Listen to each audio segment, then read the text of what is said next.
하나님 말씀 마태복음 5장 9절 다 같이 읽겠습니다. 화평케 하는 자는 복이 있나니 저희가 하나님의 아들이라 일컬음을 받을 것이니요. 아멘. 팔복 중 7번째 복으로서 화평케 하는 자가 받을 복을 말하고 있습니다. 예수님께서는 화평케 하는 자는 하나님의 아들이라 일컬음을 받는 복을 얻게 되리라고 말씀하셨습니다. 하나님의 아들이라 일컬음을 받는다는 것은 천국의 상속자가 된다는 것을 의미합니다. 로마서 8장 17절에서 자녀이면 또한 후사 곧 하나님의 후사요 그리스도와 함께한 후사니 라고 말한 것처럼 하나님의 아들이라 일컬음을 받는다는 것은 그리스도 예수와 함께 하나님의 후사 곧 상속자가 되어서 영원한 하나님의 나라를 상속받게 된다는 것을 말하고 있습니다. 여기서 화평케 하는 자는 화평을 만드는 자라는 의미입니다. 화평이란 말은 헬라어로 에이레네라고 하는데 이 단어에 해당하는 히브리어 단어가 우리가 잘 아는 샬롬입니다. 샬롬은 대단히 폭넓은 의미를 가지고 있지만 여기서 화평이란 말은 하나님과의 관계 회복을 말합니다. 따라서 화평케 하는 자란 구원받은 성도 자신이 하나님의 화평을 누린다는 의미가 아니라 성도들이 복음을 전함으로써 여전히 죄악 중에 있는 자들이 그 복음을 듣고 돌이켜 회개하여 구원받음으로써 하나님과의 관계가 회복되도록 만드는 자라는 의미입니다. 예수님께서는 이 땅에 하나님과 인간 사이를 화평케 하시기 위하여 오셨습니다. 그래서 예수님께서는 자기 몸을 단번에 화목제물로 드리심으로써 영원한 속죄를 이루어 주셨습니다. 죄는 대단히 큰 파괴력을 가지고 있어서 하나님과 인간 사이를 철저히 파괴시키고 하나님과 인간 사이를 원수지간으로 만들어 버립니다. 첫사람 아담이 하나님께서 금하신 선악을 알게 한 나무의 실과를 먹은 즉시 그에게 영적인 사망이 임하였습니다. 그리고 그 죄로 인하여 하나님과의 관계가 완전히 파괴되었을 뿐만 아니라 그때로부터 하나님과 인간 사이는 철저히 원수지간이 되어버리고 말았습니다. 자, 우리 구약성경 이사야서 59장 1절부터 3절까지 다 같이 읽겠습니다.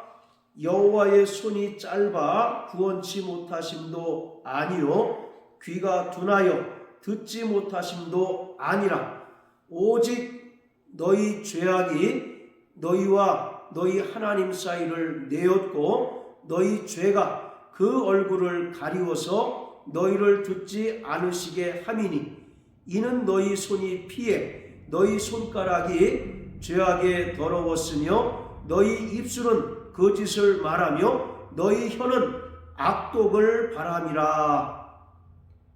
하나님께서 죄인된 인간을 구원하실 능력이 없으신 것이 아니고 또 기도를 응답하실 능력이 없으신 것이 아니라 하나님과 인간 사이에 견고하게 죄의 담이 놓여져 있음으로 인하여 우리를 구원치 못하신 것이고 우리의 기도를 듣지 못하신 것이다 라고 말씀하고 있습니다. 이처럼 첫 아담이 범죄하는 순간부터 하나님과 인간 사이에는 견고한 죄의 담이 놓여져 있게 되었습니다. 그런데 하나님의 아들 예수께서는 이 땅에 하나님과 인간 사이에 중보자로 오셨습니다. 자, 신약 성경 디모데전서 2장을 다 같이 보십니다. 디모데전서 2장 5절입니다. 하나님은 한 분이시요 또 하나님과 사람 사이의 중보도 한 분이시니 곧 사람이신 그리스도 예수라. 바로 중보자라는 것은 원수된 관계를 회복해 하는 존재를 말합니다. 죄로 말미암아 하나님과 인간 사이가 원수가 되어버리고 말았지만 이 땅에 말씀이 육신이 되어 오신 예수님께서는 하나님과 인간 사이의 중보자가 되셔서 저가 친히 십자가에 달려 죽으심으로써 견고한 죄의 담을 헐어버리심으로써 하나님과의 그 관계가 회복되도록 하셨다는 것입니다. 자, 또 히브리서 8장을 보시겠습니다. 히브리서 8장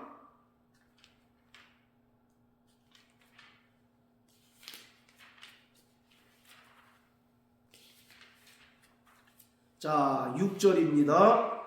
그러나 이제 그가 더 아름다운 직분을 얻으셨으니 이는 더 좋은 언약으로 세우신 더 좋은 언약의 중보시라. 바로 예수님께서 새 언약의 중보자로 이 땅에 오셨다는 것입니다. 자, 그리고 9장 15절 이를 인하여 그는 새 언약의 중보니 이는 첫 언약 때의 범한 죄를 속하려고 죽으사 부르심을 입은 자로 하여금 영원한 기업의 약속을 얻게 하려 하심이니라. 바로 예수님께서 새 언약의 중보자로 오셨다라고 말씀하고 있습니다.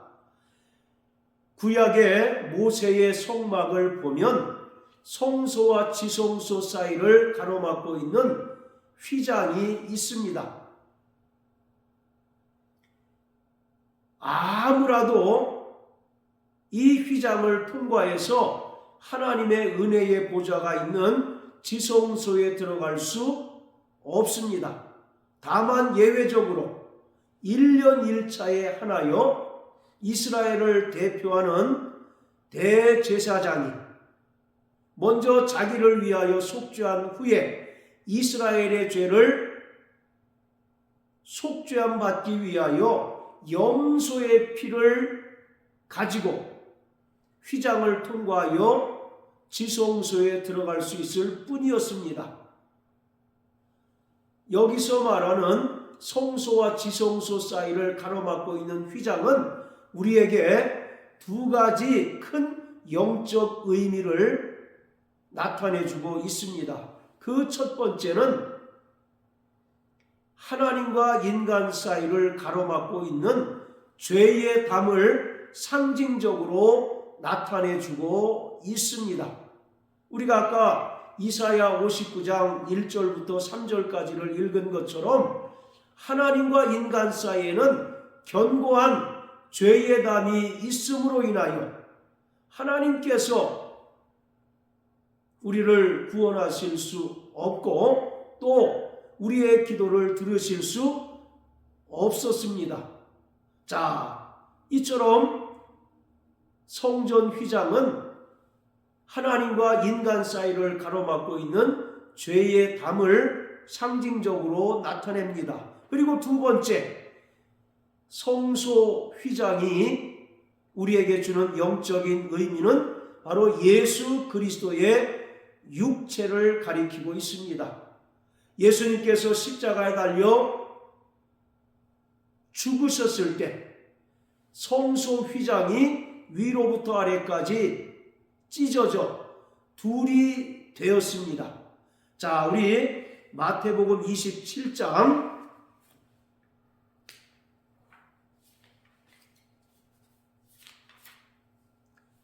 50절부터 52절까지 읽겠습니다.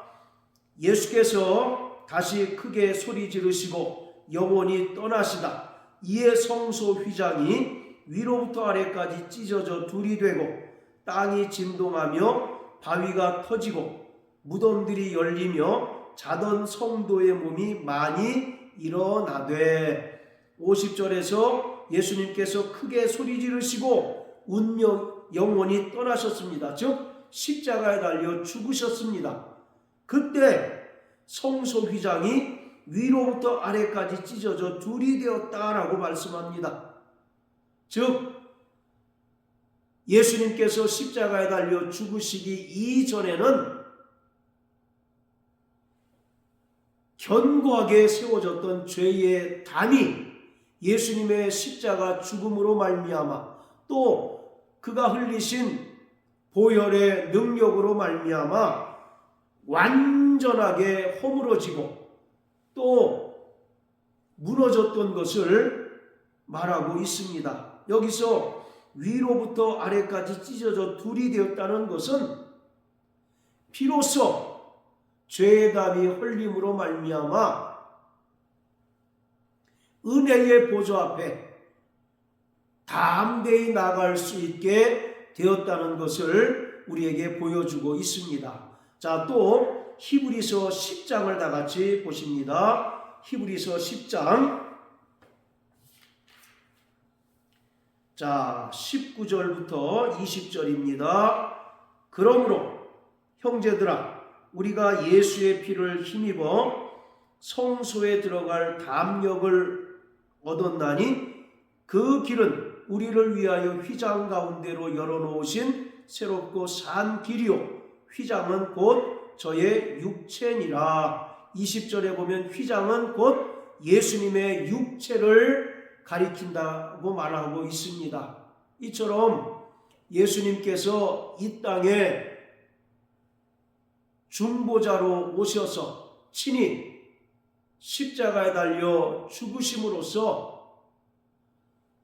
하나님과 인간 사이에 놓여져 있던 견고한 죄의 담을 무너뜨리심으로 말미암아 누구든지 예수의 피를 힘입어 하나님의 은혜의 보좌 앞에 담대히 나갈 수 있게 되었습니다.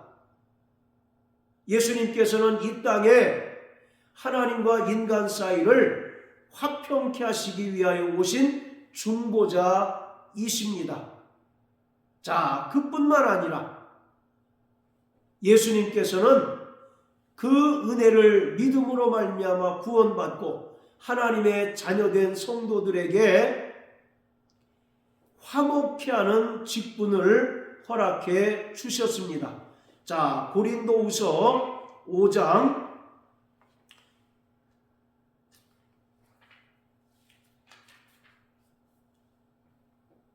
자 18절부터 19절까지 읽겠습니다. 모든 것이 하나님께로 났나니 저가 그리스도로 말미암아 우리를 자기와 화목하게 하시고 또 우리에게 화목하게 하는 직책을 주셨으니 이는 하나님께서 그리스도 안에 계시사 세상을 자기와 화목하게 하시며 저희의 죄를 저희에게 돌리지 아니하시고 화목하게 하는 말씀을 우리에게 부탁하셨느니라. 18절에 보면 예수님께서 십자가에 달려 죽으심으로써 하나님과 인간 사이를 화목하게 하셨고 또 구원받은 우리에게도 화목하게 하는 직분을 주셨다라고 말씀하고 있습니다. 그리고 19절에도 예수님께서 세상을 자기와 화목하게 하시고 또 구원받은 성도들에게 화목하게 하는 말씀을 우리에게 부탁하셨다라고 말씀합니다. 마태복음 28장 19절에 보면 예수님께서 부활 승천하시면서 제자들에게 명령을 하셨습니다.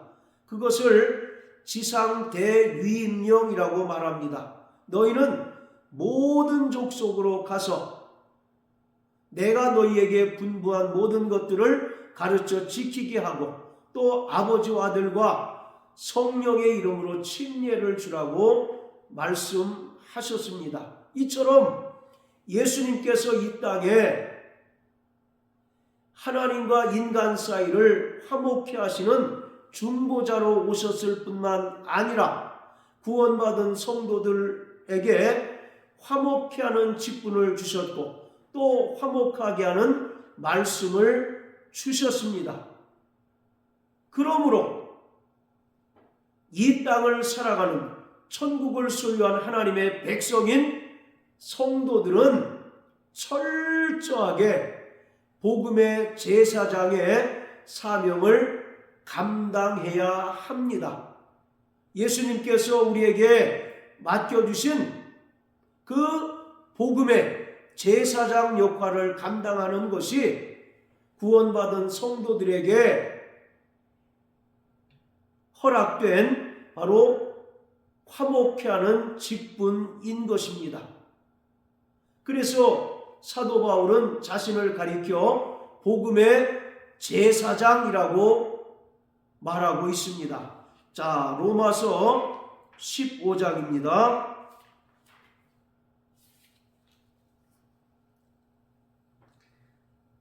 자, 로마서 15장 16절입니다. 이 은혜는 곧 나로 이방인을 위하여 그리스도 예수의 일꾼이 되어 하나님의 복음의 제사장 직무를 하게 하사 이방인을 제물로 드리는 그것이 성령 안에서 거룩하게 되어 받음직하게 하려 하심이라. 바로 사도 바울은 자신을 예수 그리스도의 일꾼이요 또 하나님의 복음의 제사장이라고 말하고 있습니다.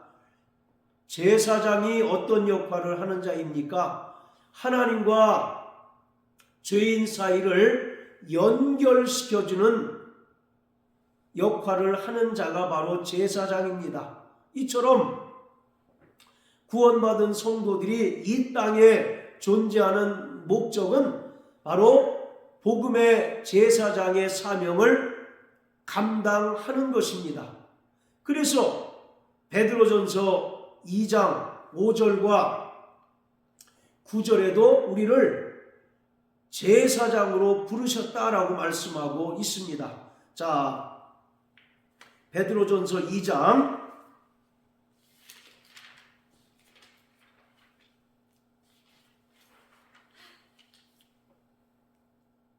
자, 5절입니다. 너희도 산돌같이 신령한 집으로 세워지고 예수 그리스도로 말미암아 하나님이 기쁘게 받으실 신령한 제사를 드릴 거룩한 제사장이 될지니라. 자, 또 9절입니다. 오직 너희는 택하신 족속이요 왕같은 제사장들이요 거룩한 나라요 그의 소유된 백성이니 이는 너희를 어두운 데서 불러내어 그의 기이한 빛에 들어가게 하신 자의 아름다운 덕을 선전하게 하려 하심이라. 너희는 택하신 족속이요 왕같은 제사장이요 거룩한 나라요 그의 소유된 백성이다 라고 말하고 있습니다. 하나님께서는 본래 이스라엘을 택하셔서 거룩한 제사장 나라로 삼으셨습니다. 그러나 그들이 이러한 하나님께로부터 부여받은 거룩한 사명을 불순종하고 거절함에 따라서 이제 성령으로 말미암아 이 땅에 세워진 그리스도의 몸된 교회에게 거룩한 제사장의 직분, 복음의 제사장의 직분을 주님께서 허락하셨습니다. 그러기에 이 땅에 세워진 그리스도의 몸된 교회, 또 구원받은 성도들의 존재 목적과 또 하나님께로부터 부여받은 거룩한 사명은 화평케 하는 일입니다. 우리가 때를 얻든지 못 얻든지 하나님의 말씀을 담대히 증거함으로써 여전히 죄악 중에 있는 자들이 그 복음을 듣고 돌이켜 회개하여 구원을 얻고 또 하나님과의 그 관계가 회복되도록 섬기는 자들이 이 땅을 살아가는 구원받은 성도들인 것입니다. 하나님께서 가장 기뻐하시는 것은 이 땅에서 죄인 한 명이 돌이켜 회개하여 구원을 얻는 것입니다. 이것은 하늘에서 회개할 것이 없는 의인 99으로 인하여 기뻐하는 것보다 더 기쁜 일이라고 성경은 말하고 있습니다. 그러므로 우리는 이미 임한 천국을 소유한 하나님 나라 백성이요 또 천국 백성으로서 예수님께서 이 땅에 오셔서 하나님과 인간 사이를 화평케 하시는 사역을 감당하셨듯이 우리도 성령으로 충만하여 복음을 담대히 증거하는 복음의 제사장으로서 화평케 하는 자의 사역을 온전히 감당해야 합니다. 주님께서는 이러한 자들에게 하나님의 아들이라 일컬음을 받는 복을 받게 하신다고 말씀합니다. 다시 말하면 영원한 하나님의 나라를 상속받을 복을 우리에게 주신다고 말씀하고 있습니다. 마태복음 25장 34절에 보면 예수님께서 영광 중에 다시 오셔서 모든 민족을 심판하실 때 오른편에 있는 양들에게 축복하시면서 내 아버지께 복받을 자들이여 창세로부터 예비된 영원한 나라를 상속하라고 말씀하고 있습니다. 그러므로 사랑하는 성도 여러분, 우리는 날마다 성령 충만하여 복음의 제사장 역할을 감당함으로써 화평케 하는 자가 되시길 예수 이름으로 축복합니다. 사도행전 1장 8절의 말씀처럼 성령 충만하여 권능을 받고 땅끝까지 이르러 예수의 증인된 삶을 살아가는 저와 여러분들 되시길 예수님 이름으로 축복합니다. 할렐루야.